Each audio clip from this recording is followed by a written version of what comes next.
Well, good Tuesday morning, and thanks for joining us here for an extra shot of sunrise. We listened to the sun for a little while. For it seems like I know that you are welcoming you back to sunrise this morning, and I'm sorry that we didn't have better weather for you. I know. I knew what I was coming home to, though. Got off the plane yesterday from Florida. Rainy, cloudy, gloomy, and it looks like we have a little bit more of that this morning because there is no sun because we've got some fog. I mean, this is not all over the state, but in some places. Yes, what we call patchy dense fog, and because of that, this is actually a look up live at I-65 just to the south of Lebanon and the Boone County area. Barely see the road at all. So this is a little bit of a dense pocket of fog, and we've actually had several school delays, over 11 of them, and they've been scrolling at the bottom of your screen if you were watching us on Sunrise, WTHR.com/closings for that information there. But most of them have been up in the northeastern part of the state. That's where this dense fog advisory is actually in effect from Grant County over to Blackford and Jay counties through 9 o'clock this morning. Visibility going to be a bit of a concern as we've had this low-lying cloud cover develop in a lot of spots, a lot of our reporting sites near zero visibility. So that's going to be an ongoing issue here for the next few hours until we can get the sun to completely come up and start to warm up the surface, mix out some of that low-lying cloud cover. We'll see a little sun during the first part of the day. We're up to 58 by 11, and then as that warm front continues to live through, back up to the upper 60s. So actually a pretty decent day. Clouds increase with a stray shower possible this afternoon, but of course tomorrow is the day that we're really focusing on for that severe risk. Several rounds of showers and storms will be moving through tomorrow, but as far as that severe risk goes, we're looking time-wise around 4 o'clock is when this cold front's going to arrive, and that brings that line of storms with the severe risk continuing through about midnight, so early Thursday. And this is pretty early on, but the Storm Prediction Center already has most of the state under a level 3 of 5 for widespread severe storms, with the primary threats being damaging winds, as well as the potential we could get a few rotating storms along this line. So here's the latest timeline. This moves in tomorrow morning. Scattered showers, isolated storms, picks up in intensity around noon, although all of that we expect to stay below severe limits. Look at that line over in Illinois. This is what we're concerned with. After about 4 or 5 o'clock, that will cross over into the state, into the metro closer to 8 p.m. and then start to dissipate by around midnight. So I want you to just to stay weather aware with that.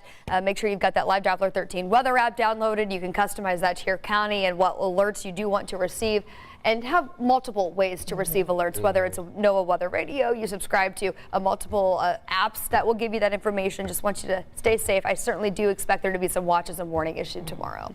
And having that app, I know it's ours and we tout it a lot, but just the fact that you can get those alerts because, you know, we cover a large area, so may not be affected at all, but you want to know if you are, for sure. I mean, just yesterday, that storm came through around noon. Right. And I was like, we had forecasted that it was going to come in a little bit later, but we had a pop-up in Greenwood.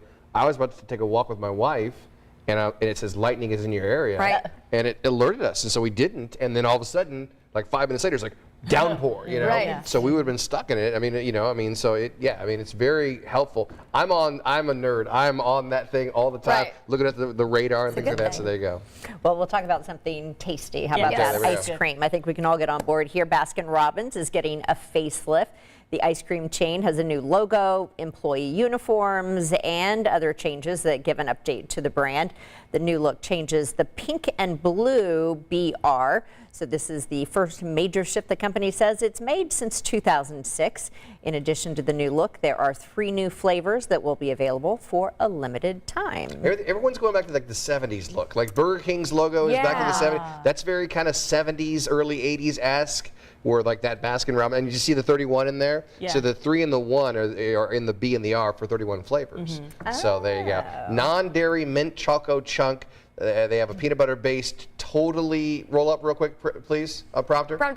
Totally unwrapped and ubi coconut swirl. Oh, I think that's ube. And the only reason I know that, I would have never known that, and I think it's because I tried, so I did one of those flavor stories, and that was one of the cool, like, infused drinks. And so I was like, okay, I think that's, and I think that has like a purple color. So now that I'm reading that, I'm like, oh, that would be cool to try. Favorite ice cream flavor?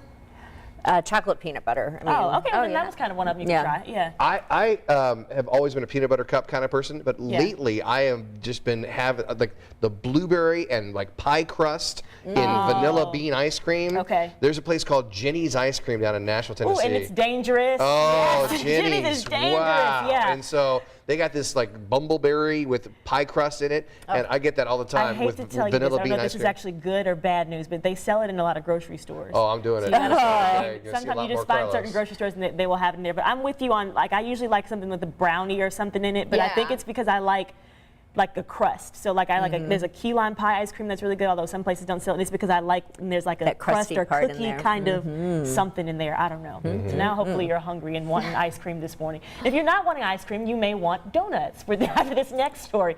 So Krispy Kreme actually wants to help you sweeten things up a little bit, even with the price of gas going up. They have a cool, I guess you'd call this a promo. So for the next 4 weeks, the restaurant chain is selling a dozen of its glazed donuts for the same price as a gallon of gas.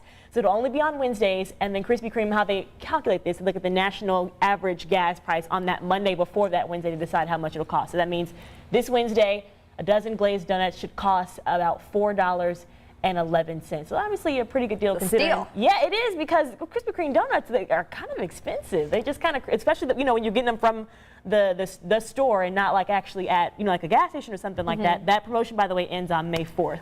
So I mean, I think it's worth it, especially if the hot's on. Well, it's funny that you brought that up, the price of them, because I did this story on the Smiley Morning Show this morning, and they were kind of making fun of me. They're like, "How much can donuts cost?" And I was like, "I don't really know." So Google it. And then when I went on just another hour ago, they said they are $11. Oh my goodness! For a dozen. So I was like, I remember when the price went up to because I would say my mom would always stop if the hot light was on. And I remember one time they were like, it's $8, and she was like, "Oh my gosh, the price went up." Yeah. She would have a heart attack. She knew that they were $11 right now. Well, I also told the story about when you and Jalea went to the local one, and I told them that they wouldn't let you guys leave with the imperfect one. They said that our donuts did not. They didn't. They were like, no way. I thought that was so funny. Yeah. All right, have you ever been to the Kentucky Derby? I've not ever been. No, I can't believe it.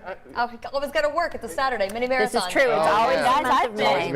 You've been? You've been? No, just kidding. Okay, there we go.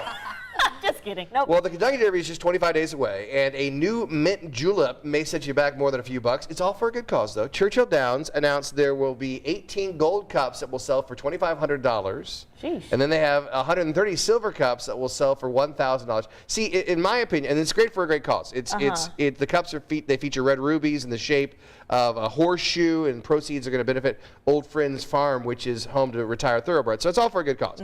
But I think that these are just ways for people to say, I've got this much money. I can afford. Because they have the big hats, and now when you have a hat that big, you can't have a red Solo cup. You got to have the nice cup. Patrick, you ever been to the?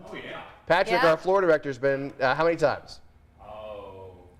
15 times. Man, he got. All right, he might be our He doesn't ever have authority. to work a mini marathon. Yeah, he doesn't have to.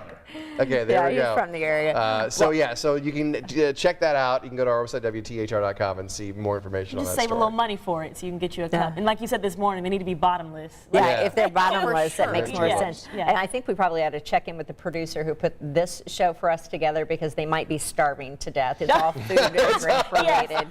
Yeah, so we'll have to check in with Macy it's this food morning. and drink time. All right. All right. So once again, we got some fog this morning, and then tomorrow's gonna be a tough day. Yeah, tomorrow just need to stay weather aware. I mean, there's going to be a couple of rounds of storms, not really severe in the morning, but mainly after about 4 o'clock tomorrow is when we need to just really be paying attention to what the weather's doing. All right. So you need to watch 13 Sunrise tomorrow, starting at 4 a.m. for the latest updates on that storm. For Jalea, Julia, and Lindsay, I'm Carlos. Thanks for joining us on Extra Shot. Have a great day. We'll see you at 4 a.m. tomorrow. Happy Tuesday.